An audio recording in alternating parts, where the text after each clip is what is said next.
Hey everyone, Earle here from Write It Great with another essential tip for essay writing. Today we're talking about something that separates forgettable essays from the kind that earn top grades and change how people think: the art of using examples. You know that feeling when you read an essay and an idea just clicks? When a complex concept suddenly becomes crystal clear? That's the power of a perfectly chosen example. But here's the thing: most essay writers get this completely wrong. By the end of this video, you'll understand not just why examples matter, but how to craft ones that make your essays impossible to forget. Want to know the biggest mistake students make when writing essays? They treat examples like decorations, like sprinkles on top of the cupcake of their main idea. Like, here's my thesis and here's a random example I found on Google.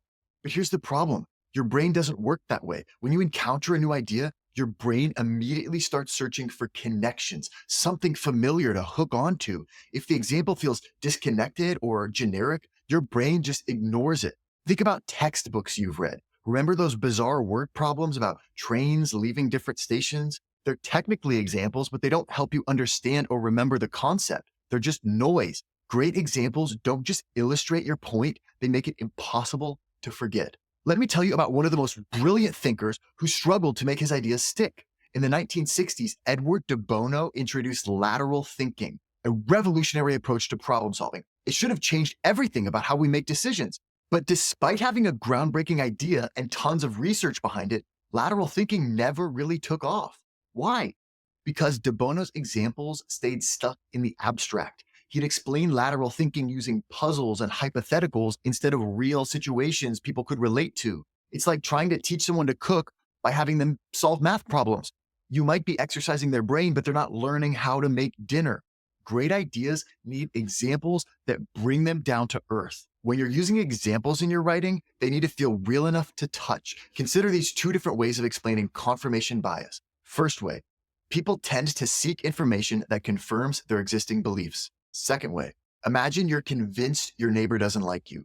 Every time they don't wave back, it confirms your suspicion. But you completely miss the 3 times they brought in your trash cans or saved your packages from the rain. See the difference? The second version gives your brain something concrete to grab onto. It's not just an abstract concept anymore. It's something you can picture, something you've probably experienced yourself. Want to know why some examples stick in your mind for years while others evaporate instantly? Emotion. Your brain is like a highlighter that marks anything that makes you feel something. Take Martin Luther King's "I Have a Dream" speech. He could have just said, segregation is unjust. Instead, he painted a picture. I have a dream that one day, right there in Alabama, little black boys and black girls will be able to join hands with little white boys and white girls as sisters and brothers. That image hits you in the heart before it reaches your head. It makes segregation's injustice feel personal and immediate. That's what great examples do. They don't just inform, they transform how you feel about an idea. Here's something fascinating about your brain: it processes stories differently than any other kind of information. When you hear a story, your brain actually simulates the experience. It's like a mental movie theater. Nike understood this when they stopped just listing the features of their shoes and started telling stories of athletes overcoming obstacles. Apple got it when they quit talking about processor speeds and started showing how their products change people's lives. Want to explain the importance of preparation? Don't just say, be prepared. Tell the story of the 1996 Mount Everest disaster, where experienced climbers died because they ignored their own safety rules. That story will make your point unforgettable. The best examples are like bridges. They connect what people already know to what you want them to learn. Richard Feynman, probably the greatest physics teacher ever, was a master at this.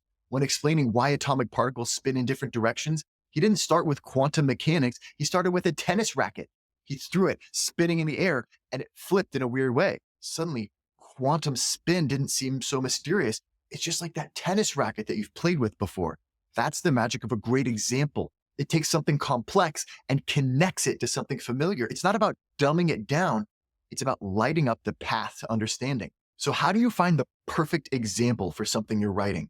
Start by looking in 3 places. First, your own experience. What made this concept click for you? That moment of understanding is gold.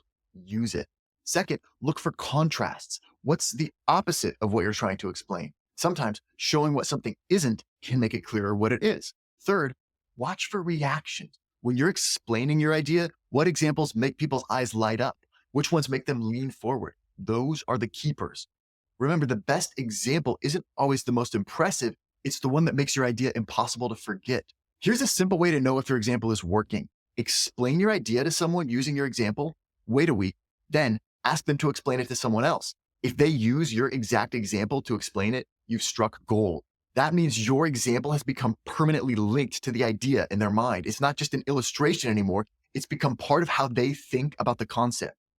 That's what we're aiming for. Examples that don't just explain your ideas, but become inseparable from them. Because when your example sticks, your idea sticks with it. Great essay writing isn't just about having good ideas, it's about making those ideas impossible to forget. And the secret to unforgettable essays isn't just fancy words or complex theories, it's finding examples that make your ideas feel real, relevant, and emotionally resonant. If you found these essay writing tips helpful, don't forget to like, share, and subscribe for more insights into the art of unforgettable writing. Drop a comment below with your favorite example of an unforgettable idea explained simply. See you next time.